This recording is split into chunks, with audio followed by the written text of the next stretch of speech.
Okay, hello everybody. Let me take these off. It looks like my recording button has told me we're on for the show. Okay, so welcome you to the summer quarter 2022. I hope you had a nice couple of week break. Enjoyed yourself, even though with the heat. And hopefully you're ready for a new class that you will enjoy. I try to pick a good, interesting book with a lot of antidotes. Again, I'm not stressing dates here. Dates are usually what get people upset trying to remember. You just have to remember principles and what's important, okay? So without further ado, let me go to where I have to go to start this, and we can start enjoying this. All right, go to the material, minimize myself. Okay, I am minimized, all right? So slideshow's open. Let me go from the beginning. All right. All right, to let you know if you've forgotten, this is ANT 101, Introduction to Anthropology, okay? And if I look at my trusty calendar, this class is scheduled for July the 11th, 2022. So don't forget that. We are a Monday class from 8 to 12, even though this is online learning, but that is our scheduled allotted time, all right? Okay. All right, here we go. Diverse humanity, diverse anthropology. Are they human? Wondered the European conquerors, explorers, and missionaries when they first encountered the indigenous, which means the original peoples of America. Okay, being that what we know is the Caribbean, Mexico, they came to first before they went on down through Central and South America. Okay, and then later peoples also came what is considered North America. So they just said, are they human? Now, why did they say that? We're going to get into that right now. Certainly, Europeans had never seen humans being so different from themselves, and the existence of Native Americans challenged European thinking in many ways. Okay? Yes, it did. All right. What are the ways, you ask? Here we go. The American continent was not even known in their geography and theology. And the accepted doctrine of monogenism, that all humans originated from a single ancestor, namely Adam and Eve, could not easily explain the location, appearance, and behavior of these strange people. Okay. In 1537, the Catholic Church happily declared them rational beings, which means that they could think, right? They were not like animals. A lot of animals, some animals can think very well, but some are instinct-based. They just do crazy things without thinking. They can't control their instincts. And in some of our animals, even ones that can think pretty well, like you could say, oh, my dog is very smart, yet it still has a lot of instinct and will, who knows why, but chase a car on the road that goes driving by. Probably if you ask the dog, he wouldn't even know. Why are you chasing that car? I don't know. And then if you catch the car, what are you going to do? I never thought about that, right? But these indigenous people are the first peoples that they encountered, again, starting in the Caribbean and then working over to Mexico. The Catholic Church said, yes, they are rational beings. Still, a formal debate was held with the church in 1550 at the Council of Valladolid, in which Juan Sepulveda argued that the Indians were an inferior inhuman kind, barbarians. A lot of cultures have said that. Chinese people said, people that came up from China, millennia ago, that they were barbarians, and that just means people that will kind of like attack and wage war just for the heck of it. and pagans, which means they did not believe in a Christian God, at least according to the Catholic Church. So, and this was their nature, so it says, ruled by passion rather than reason, and fit only for slavery. Well, that's pretty rough. I don't know about that, because they didn't enslave everybody, but you know, a lot of them they did. So this was just thinking at the time. Bartolomé de las Casas responded that they were pagans, but truly human, with a rational soul, and therefore that Europeans should be humane to them, help them, and persuade them of Christian truth. So Bartolomé de las Casas is the, I think he was a Catholic priest. I'm not sure if he was a viceroy, but he was the chronicler. He wrote down everything with I can't even, Cortez, that went into Mexico. He wrote all about the Aztec people and Indians people that he met. So in his opinion, he wasn't a soldier, you know, he was a religious man. He said, these were people and we should treat them kindly, right, humanely. And then, of course, persuade them of the Christian truth, right? The natural science of man. Anthropology is a relatively new, perhaps the newest, major academic discipline, although the idea and the term have a longer history. In 1910, anthropology had enough stature to merit or be worthy of a history of the subject by Alfred Haddon, an early enthusiast, someone who really wanted to study it and promote it, who was actually trained as a zoologist. So we know what that is, study of animals. He claimed that the Latin word anthropologium, from the Greek anthropos, for man, human, and logos for study, was used in 1501. Any of you guys around in 1501 or only me? I think I was around 1501, but I might have been a baby. And this was mainly to refer to the study of the human body. So there's going to be a division I'm going to talk about here. So this was mainly, don't forget that, to refer to the study of the human body, and that anthropology appeared in English in a 1655 treatise or document on human nature and anatomy. Okay. All right, but anthropology really began to emerge or come forth in the late 1700s. Look at the time frame there, a couple hundred years. And the early 1800s, during the era of colonialism and early modern science. Therefore, it was shaped by colonial and scientific interests as the scientific study of mankind.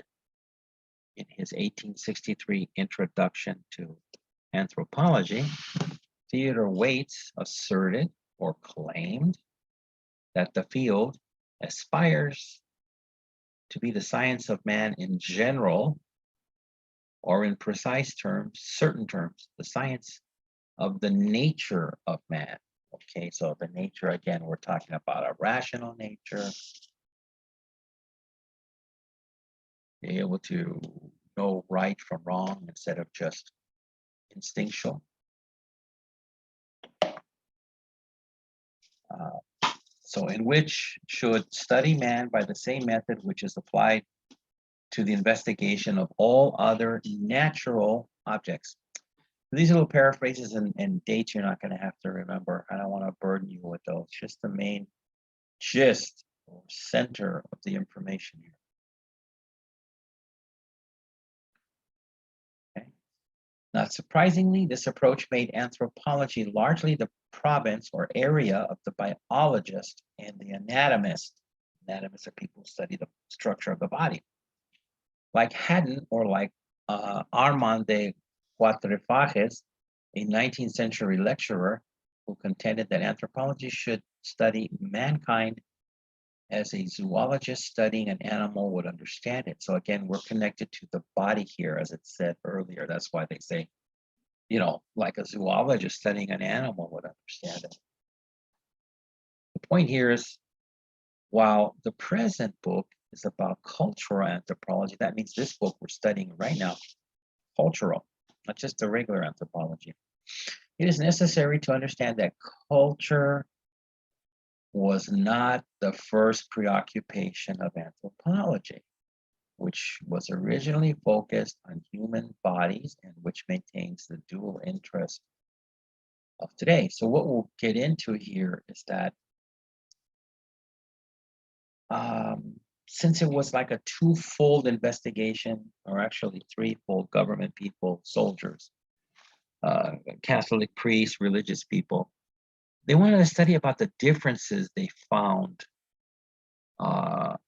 with different humans, physical. They weren't too much interested on the culture because, again,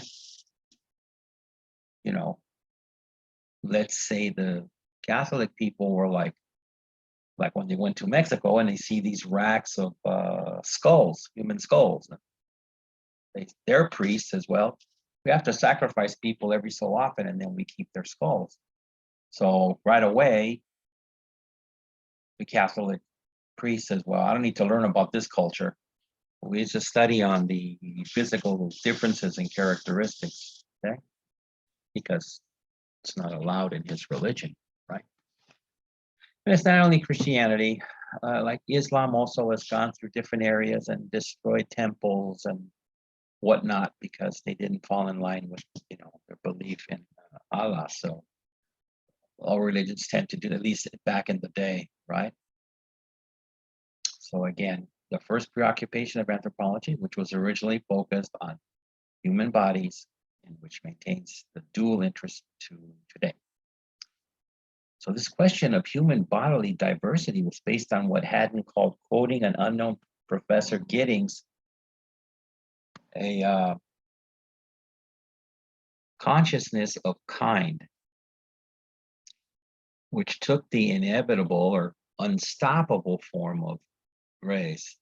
Speculation about and classification of race had a long history from Linnaeus' influential four-race system in his 1737 Systema Naturae to Johann Friedrich Blumenbach's five-race system described in 1779. This line of inquiry or question was so firmly established that in 1876, Paul Topinard called anthropology the branch of natural history which treats of man and the races of men. Again, no mention of culture there. Okay. At the same time, Topinard acknowledged that anthropology was one of two distinct perspectives, virtually two distinct sciences. And this might be something you want to underline here, might come up as a question. The second being ethnology.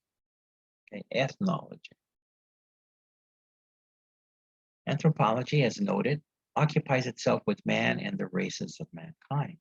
Well, ethnology, from the Greek ethnos, for a people, only concerns itself with such peoples and tribes as geography and history hand over to us, and investigates not only the physical traits of each group, but also its manners, customs, religion, language, physical characteristics, and origin. Now we're getting into culture at this point, right? Because before they're like, well, I don't know, your religion was, as for the Aztecs of human sacrifice, we really don't like it. And then your language sounds so difficult to us, so you probably should learn Spanish.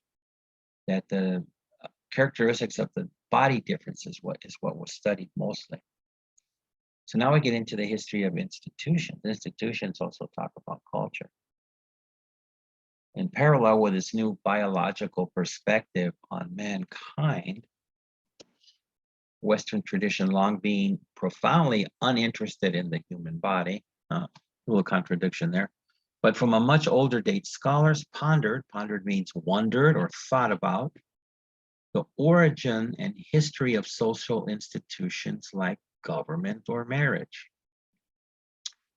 The key insight or understanding behind this effort was the different societies had quite different institutions, and even more imperatively, European society had not always had the institutions that it currently possessed, no matter how real and right those forms felt for the people at the time. Right? That things develop from other things, which makes sense. That happened all over the world. The ancient Greeks had compared the constitutions and political systems of neighboring cities, and the Romans documented social differences between themselves and the peoples they encountered and conquered while writing down their own social history, for instance, from republic to empire, right? These are the changes in the system.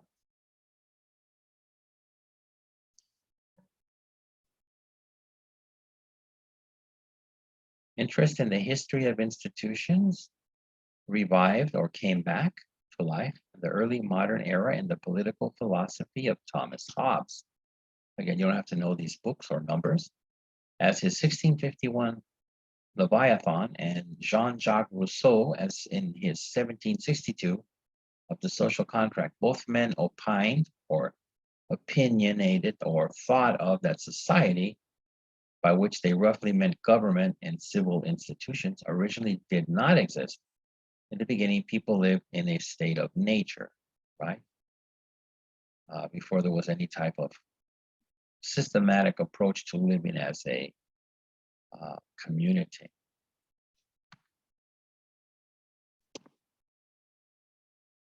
Okay. And then as selfish and violent, and Rousseau idealized as peaceful and free. See, that's the thing. A lot of people thought, oh no, that original, you had no government and you had no rules and you had no taxes and parking meters. It was just peaceful and free. No, people always have their own side of, I'm sorry, that those two trees are mine. I really don't want to share that other tree with you. So people get selfish and then, didn't matter. They didn't have any guns. They used rocks and stones and spears and knives, and there's violence, By the mid 1800s, particularly with the advent or invention of evolutionary thinking, researchers argued that societies and governments had developed and changed from primitive, again, from like the caveman time, to ancient, to medieval, to modern times. Naturally, much of the attention was concentrated on the institutions of the Greeks and the Romans, the ancient Hebrews, and other major civilizations, especially their laws. So these were made of example and respected and model new laws after or follow their laws. In 1861, for instance, Henry Sumner Maine published Ancient Law, which he followed in 1875 with Early History of Institutions, and in 1883 with On Early Law and Custom. Meanwhile, thinkers were discovering that the family was not a natural and universal institution, but also had a social history. Again, we're going back thousands of years, so it can be a little clearer here in this book about that.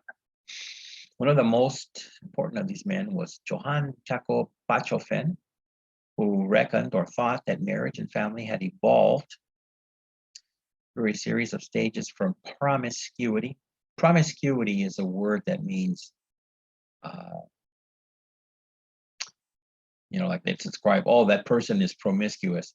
It just means I won't even use the term dating at that time, right? What dating? You have to have a social structure to have a dating. Let's go have a coffee or whatever. Just from the beginning times, cavemen and women got together, and there was no institution of we should get married first or we should do this. And I guess a lot of people had sex with a lot of other different people. And then this changed to polyamory, which meant no marriage or family. They didn't concentrate on that. The only problem with that I see at that time is that there was no type of birth control. So they didn't want a family, but I assure you, women were getting pregnant. So I don't know how they solved that. And then two, patriarchy, which is a man first type of structure where man is in charge. And then monogamy, which means only one husband and wife for each person, one partner, by the way of matriarchy. And that's matriarchy is the opposite of patriarchy, where the woman is in charge in the structure. His influential 1861 book was thus called Das Mutterrecht, okay, German now, translated as Mother Right, Mother Correct. Shortly thereafter, John Ferguson McLennan wrote the 1865 Primitive Marriage, primitive, right? Subtitled An Inquiry or Question into the Origin of the Form of Capture in Marriage Ceremonies. A few years later, in 1871, Lewis Henry Morgan established a system of consanguinity and the affinity of the human family, which is widely regarded as a founding document for the anthropology of kinship. Kinship is people sticking together, whether it's a friendship, well, hopefully it's a friendship and family. Some people say you can do it through friends. As far as this up here, the form of capture in marriage, I understand there are still some small cities in Eastern Europe, some Eastern European countries where it is common for, I don't know, in your village, some people still live in villages, towns. I went into a few villages and towns in Mexico, so I know those places still exist. And some fellow can go in there and steal some man's daughter and take him to his town, and then doesn't let her go, and they get married. So that even still happens to today. Very strange, but hey, the world's a big place. So continuing, however, by far his most influential work was the 1877 Ancient Society, in which he combined the study of the Iroquois, which is what is considered an American Indian group of people, with chapters on the Aztecs from Mexico, the Greeks, and the Romans. More importantly, he proposed a scheme or way of looking at 7 stages of social evolution, bundled or put together into 3 major periods. Savagery, which again, I guess maybe goes through the caveman time, where again, women were stolen. Maybe even the man came in and killed the father and took her. But then barbarism, which is, I don't know, a little bit higher than savagery, but still, you know, again, we have the term barbarians, and maybe they just decided it's a group of people that they have to fight with. And then civilization, where people are supposed to have some kind of standardized rules. Okay. Reasoning that mankind commenced or began their career at the bottom of the scale, savagery, makes sense, and worked their way up from savagery to civilization through the slow accumulation or adding on of experimental knowledge, right? This is good, this is not good, you know, things like that.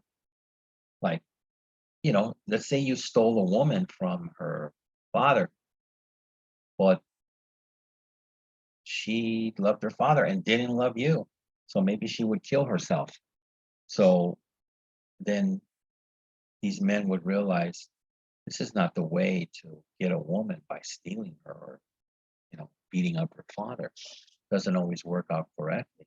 Or they would try to kill the man who kidnapped them and then go back to their father. So again, mankind commenced or started their career at the bottom of the scale and worked their way up from savagery to civilization through the slow accumulations of experimental knowledge. So-called savage or primitive societies became relevant to our own social history. Karl Marx and Frederick Engels took note of Morgan's work, and Engels explicitly acknowledged it in his History of Marriage and Family. The origin. Do I want an orange? Do I feel like orange juice? The origin of the family, private, and religion was the last and most controversial subjects. Let's see here. Did this thing jump?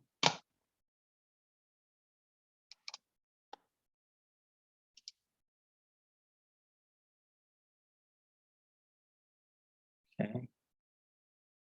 Here we go. We're at the bottom again. Karl Marx, right? Don't forget that. Let me hit this thing once. Okay. Religion was one of the last and most controversial subjects for historical analysis and comparison, because treating Christianity as a historical object and comparing it to other religions verged on blasphemy. So what they're saying here is that I guess religion was considered last and considered the most controversial subject to study, so they left it alone, right? Because again, if you're in a Christian country, and especially at that time, and you say, well, we're going to study this, and what are the roots of this, and how does this affect culture? High up people in the church don't want to hear that, right? So if you remember, early people who were considered, we consider now as early scientists, were put in prison by the church, you know, Galileo, people like that. You know, the Catholic Church said everything revolves around the earth, and then he studied astronomy, and he says, no, we revolve around the sun. Didn't matter that that turned out to be true. It was against the preaching of the church at the time, so he had to be put in jail. So again, you don't want to mess with controversial subjects, and religion was on the top of the list, so you kind of wait until you have to. So it's kind of like, I don't know, you guys are very young, so I don't know if you remember, and it keeps on coming up over time. The President Kennedy assassination. I mean, I just can't believe I still see things, YouTube or a documentary, and they have a new, oh, it was the mafia that killed him. No, it was actually the person that was going to be the next president. Or, you know, but why did these things keep coming up? Because I'm comparing the government to the church here, and what I just said. They decided that during the trial, trying to find out who killed President Kennedy, and it just said it was that one guy, Harvey Oswald, which turns out not to be positive, but possible, because you study the bullets and where they hit, the direction. So people say it's a cover-up. And what do? They said they have certain files that cannot be studied for 50 years. So some of them are getting open now. Now, why would you do it? You have to think about that. If a US president, or say any president in any country, got killed, you would want to take any material, any source that you could, and find the truth. But if your government's involved in it, then you do things like, well, we don't want the names released to people who are still alive. When they die, then we can release them. Or some of them are kind of old, so we'll put 50 years where you can't touch them. To me, it doesn't seem to be possible to do that, right? I mean, could you imagine if someone killed your dad, and you went to the police and they said, well, we have a list of subjects. Okay, who are they? Please tell me. I want to find out who killed my father. And they say, well, we're going to put it in the file, and in 50 years, we'll release some of the information. Then that means that somebody in their department was involved, okay? So don't talk about it. Don't touch it. The same with Christianity at the time. So if you see here, it says, in fact, the ideas of religions in the plural was not a familiar or welcome notion or way of thinking. There was one true religion, and it was contemporary European Christianity. Again, that's from the European side. The same thing could be said again of Islam. You're not going to sit there and say, hey, let's talk about maybe Christianity is better than Islam at that time. No, they don't have the open dialogues that we do now. And the same that could be said about the Jewish religion or Hindu, right? People did not, hey, brother, how you doing? Let's get together. People more or less stuck with what they knew, what was on their continent, and really didn't want to hear about other things. William Robertson Smith wrote Religion of the Semites, Fundamental Institutions in 1889, as well as a study of kinship and marriage, there's a word kinship, in early Arabia in 1885. After losing his teaching position at the Aberdeen Free Church College in 1881 over charges of heresy. Now, here's another term, and I'll explain this to you. Heresy. That means when whatever religion you belong to, if you start saying things, even if it's the truth, remember Galileo, and that was science. But if you start saying things against the church that they don't like, they will call you a heretic, and you are committing heresy, right? So you're going to get labeled, and if you're still in the religion, you might face some kind of penalty. They don't want to hear about something that might be the truth, right? They weren't as open-minded as they are now. So continuing, even more epoch-making was James George Fraser's The Golden Bowl, first published in 1890, but expanded subsequently into many volumes, which traced and compared and discovered great consistency between beliefs and myths from primitive to ancient. That's another thing. You might have to deal with myths. From what I understand, in Islam, they still believe in the jinn or the genie or what can be called fairies, right? So these things can get mixed into religions, to modern Christian religions, right? Then they go up to modern Christians. Most influential on the future of cultural anthropology, the most influential, make a note there, was The Elementary Forms of Religious Life, published by Emile Durkheim in 1912. Again, you don't have to remember Emile Durkheim, and you don't have to remember 1912. As an old police used to say, just the facts, ma'am, just the facts, not the dates. A founder of modern sociology and a contemporary of founders of modern anthropology like Franz Boas and Bronislaw Malinowski, Durkheim's study drew on current field descriptions of Australian Aboriginal religion to suggest a social basis for the phenomenon of religion. Now, if you know anything about the Aborigines in Australia, the thing that I always hear all the time is that their belief in dream time, and in dream time they can talk to the gods, and they do have a beginning of life story and many interesting things in their religion that some of them still hold true to today. And this was around way before any Europeans arrived on the continent of Australia, right? So again, here we're going to go on our timeline from the regular anthropology, which was based on the study of the body, to cultural anthropology, and we just got into institutions.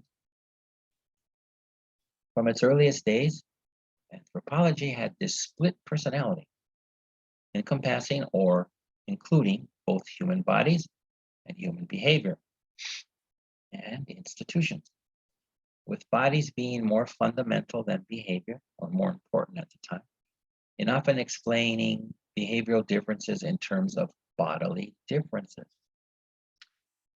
Accordingly, 19th century books on anthropology tended to include sections on both subjects, with physical topics first and behavioral topics second. Part 1 of Waite's book was called Physical Investigation. Topinot's book was called On Man Considered in His Ensemble and His Relation with Animals. And of Haddon's book was titled Physical Anthropology. However, the second section of Haddon's work was titled Cultural Anthropology and embraced or included such chapter topics as ethnology, there's that word again, ethnology, archaeology, technology, religion, language, and the influence of environment. Environment can also influence a culture very much. And your body. I forgot where it is in Southeast Asia, but these folks have built, stick homes in parts of the ocean, obviously not in the deep ocean, right? Close to shore. And starting as a youth, the kids will swim and they don't have any diving gear or goggles or anything. They just dive with their eyes open to catch fish. And this way of living, has influenced how they think about the world. And then this physicality has made their eyes very adaptable as the generations have gone by, and much stronger than regular people for doing that. So even as culture slowly separated as a concept, bodily and racial questions continue to be dominant. Indeed, the late 19th century was the era of scientific racism, if that's what you want to call it, with practitioners of anthropometry devising clever ways to measure human bodies, often, if not essentially, in order to scientifically justify racial and racial conception. So what they're saying here is that, if they study some indigenous people and they say, well, the skull is so big, so much bigger than a European person, that means that they must not be as smart, right? Things like that. That's what they're trying to say here. Scientists measure the length of arms, the angle of faces, and most meaningfully, the volume of brains, typically on the assumption that long arms, protruding faces, and small brains were markers of primitive and therefore inferior breeds of people. The most adamant of the scientific racists advocated racial segregation and even eugenics, the organized effort to improve humanity through controlled breeding, to breed out the inferior traits and types. Now, this has also gone on and continues to this day. I hate to say it, but the origination of abortion came from eugenics. And I won't, at least in the United States, I won't state which people that they wanted to get the eugenics working on. But it's not also only on race. It's about like people who are born deformed, or even nowadays people that have maybe Down syndrome, right? So I just saw a thing the other day where he had a beautiful speech by a young man. I guess he's in his 20s, and he has Down syndrome. And he said, "Thank God I was not aborted."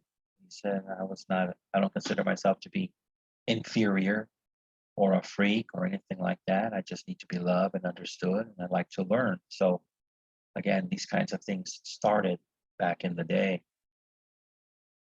Another egregious manifestation of physical obsession of 19th century anthropology, mixed with the colonial gaze of triumphant Western countries, was the exhibition and display of peoples from conquered and colonized parts of the world in circuses, traveling shows, and world fairs like the Great Exhibition of 1851 in London, the World's Columbian Exposition of 1893 in Chicago, and the Colonial Exhibition of 1931 in Paris.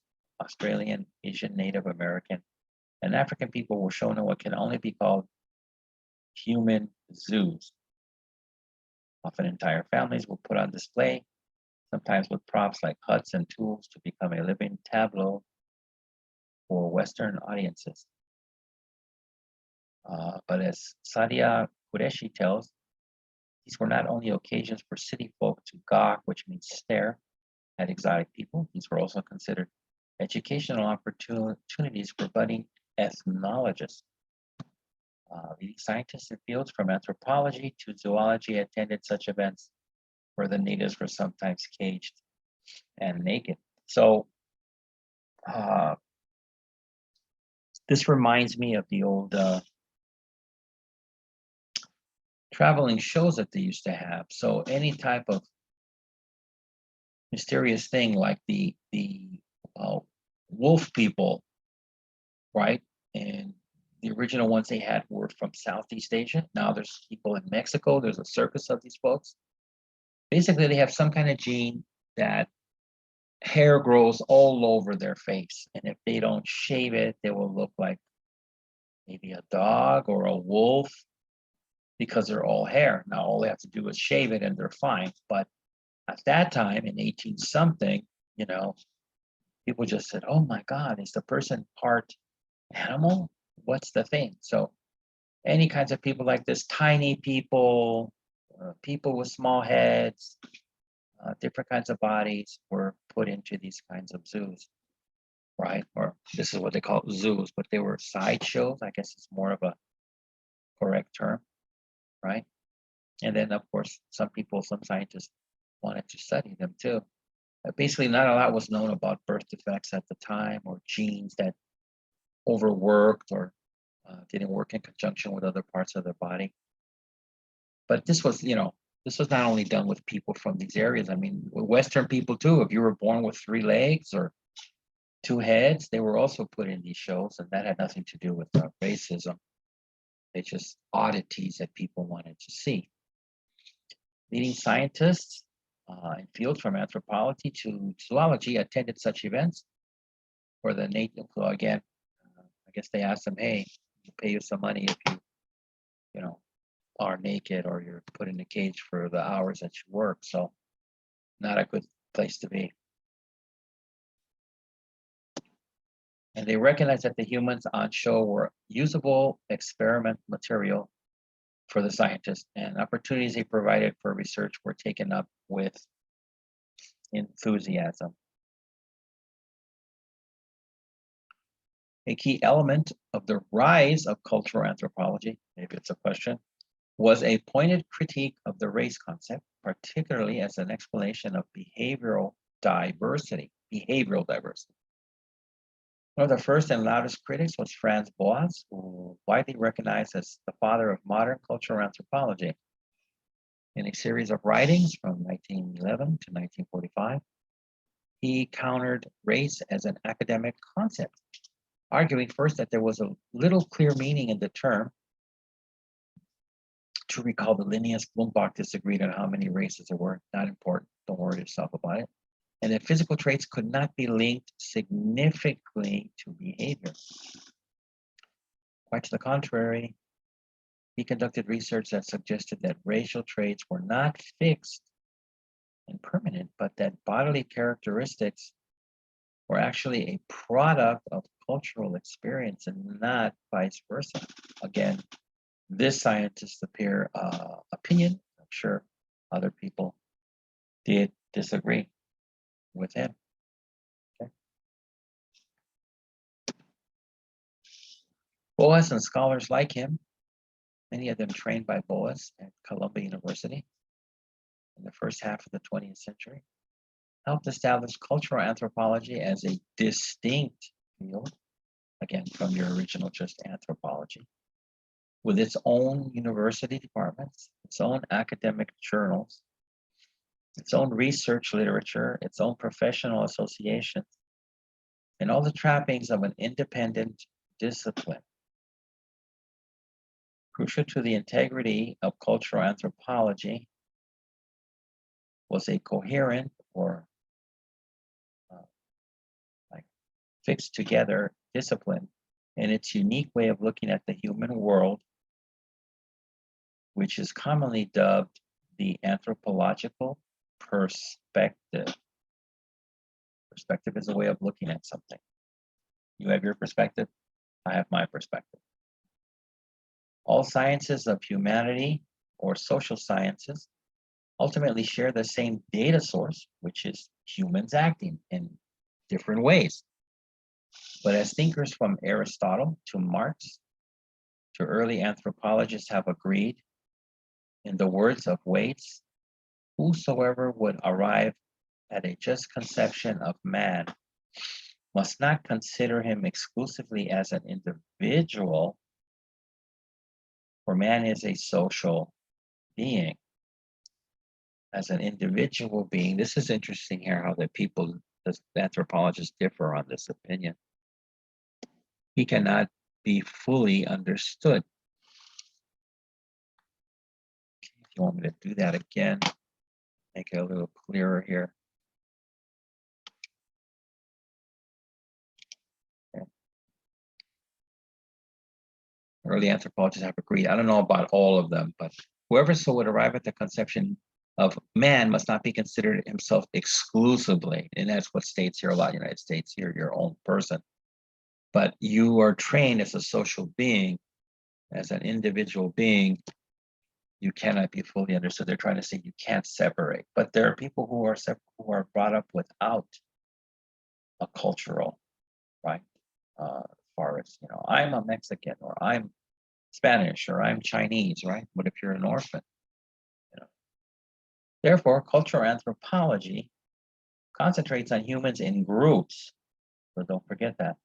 And as members of groups, not of course denying humans their individuality. So again, they're saying, well, people still have an individuality, but they lean towards the group influence more. We understand too that much of our individuality is a product of our social experience. That we all are, as commented on in the introduction, constructions of our experience of other people, as Waits likewise realized.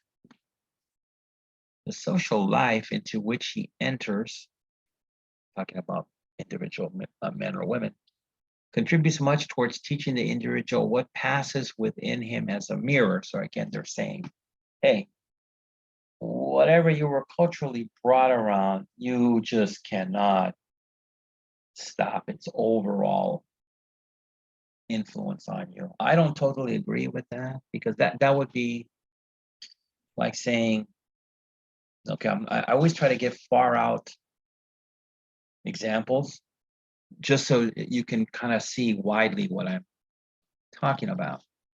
Let's say you were raised in a crime family that did a lot of crime, or let's say it wasn't your family, but you grew up as a kid and all the neighbors and the kids in the neighborhood, they all did a lot of crimes. Now, maybe you did a few crimes as a kid, but then you learned crime does not pay, right?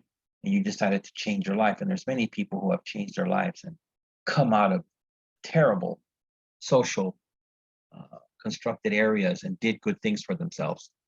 So that's where I kind of disagree a little bit, because it doesn't take into the fact that people can change. It's just like, nope, if you're raised in this, you know, that's how you're going to be.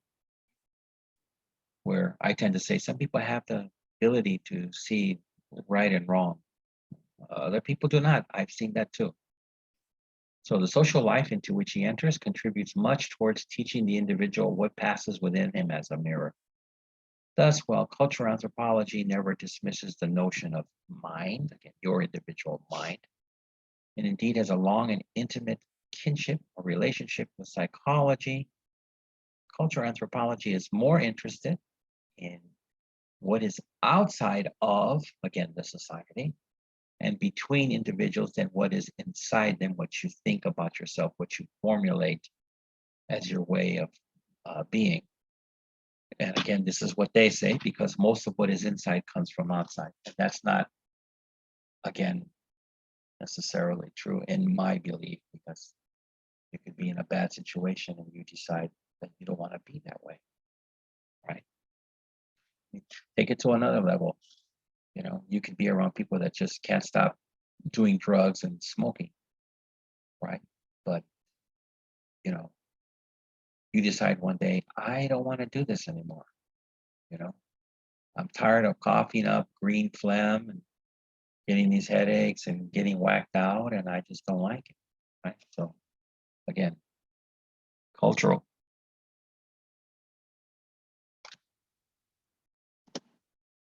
Okay, so here we go into our questions. So let me go over these and hope I can explain them enough that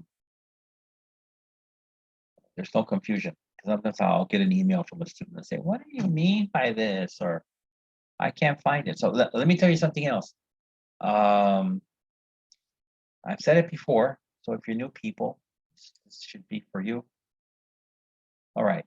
What I try to do is when I get these questions, I try my best to use the English that is found, where the answer is found. So it makes it really easy for you to find the answer, right? Okay. So I'll give you an example, okay? Let's say here, number 5, okay? Now, it says by the 1800s, researchers believed, right? Okay. You look into the reading, you will see the word believed. You'll see researchers, you put it together with believed, you'll see the date, you can find the passage and you can get the answer easily. But sometimes when I change it and I say by the 1800s, researchers thought, and then somehow the student, even though they have the date and they have the content, because I changed believe to thought, I can't find the answer. So I try to include as much of it as I can to make it, as they say in academia, easy peasy, lemon squeezy. Okay. All right. Let's go to 1. When meeting indigenous people, why did the first Europeans ask, are they human? So that's stated right in the very first 2 lines there. Why did they say that, right? So you should find that pretty easily. Next, name some ways the indigenous people were different. So there's a list there. I forgot. Let's say maybe it lists 5 things on how they were different. So again, I repeat this every quarter. This is a practice for your midterm and final, which are both 40% of your grade. When I put list or name some ways, okay, like I just said, I think there's like 5 things listed there. You don't have to list all 5. Now, if you listed all 5 and this was a midterm question, I have to give you all the points. But you might have to list 3 and you're cool. I'll give you all. But when I say some ways or list and you only put 1, you're not getting that many points on that. List or some ways means much more than 1. And if you put 2, you get a little more points. But 3, now you're getting there. Okay. And some people give extra effort, so I cannot deny them any points. So just pay attention to that, because some people still only put 1 answer instead of, like I said, listing means at least 3 to 4. Okay, 3, when anthropology started to emerge. So when did it? Give me the date. There's a date. Those, all those dates and numbers we had there, it'll tell you. But I can tell when people don't study, and then they'll say, oh, anthropology started in 2017. And say, okay, this person didn't watch the video and did not read the material after. Okay. 4, what was not the first preoccupation of anthropology, which means we talked about mostly what it's preoccupied with.